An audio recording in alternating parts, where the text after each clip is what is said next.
ጨዋታው አርሰናል 3 ነጥብ እንዲያገኝበት እንጂ በጨዋታው ላይ እኔ ርዕሰ ጉዳይ እንደሆነ አይደለም ዓላማው አለ። ኦነስትሊ ብሎ ነው። እውነቱን ለመናገር ለኔ ይህ ሌላ ጨዋታ እንደ ማንኛውም ጨዋታ ሌላ ጨዋታ ነው አለ።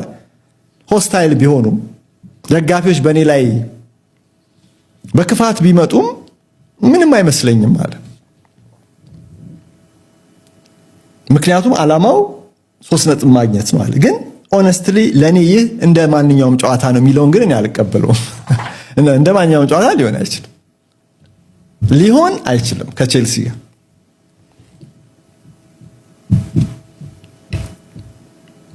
ኖኒ ማዱዌኬ መጀመሪያ አሰላለፍ ውስጥ ከገባ ተቀይሮም ከገባ ተጠባባቂ ወንበር ላይም ከተቀመጠ እሁድ ዕለት ካሜራ እርሱ ላይ ጨዋታው ሲጀምር እርሱ ላይ በብዛት እንደሚያርፍ እንጠብቅ።